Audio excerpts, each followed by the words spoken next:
tense, future tense, and as we have already discussed, each tense further divides into four types or four divisions, namely simple present. We can even call it as present indefinite. Why it is called as present indefinite means we still have not known what really the meaning of the sentence is.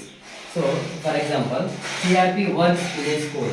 Here, CRP works in a school ಅಂತಂದಾಗ CRP ಶಾಲೆಯಲ್ಲಿ ಕೆಲಸ ಮಾಡುತ್ತಾರೆ indefinite, ನಮಗೆ ಗೊತ್ತಿಲ್ಲ ಮಾಡ್ತಾ ಇದ್ದಾರ, ಮಾಡುವರ, ಮಾಡಿದ್ರ ನಮಗೆ ಗೊತ್ತಿಲ್ಲ.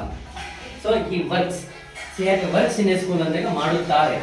ಪ್ರೆಸೆಂಟ್ ಕಂಟಿನ್ಯೂಸ್ ಅಂದ್ರೆ ಈ ಕೆಲಸ ನಮ್ಮ ಕಣ್ಣು ಮುಂದೆ ನಡೀತಾ ಇದೆ. ಸೊ ಪ್ರೆಸೆಂಟ್ ಕಂಟಿನ್ಯೂಸ್ ಅಂದಾಗ CRP is working. Now the work is being happening right in front of our eyes. So then we say CRP is working in a school. ಕೆಲಸ ಮಾಡುತ್ತಾ ಇದ್ದಾರೆ. Present perfect means just now the work has finished, work has done.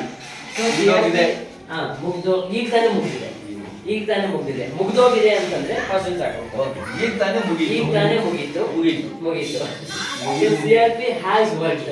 That means CRP just now the work of CRP has been done.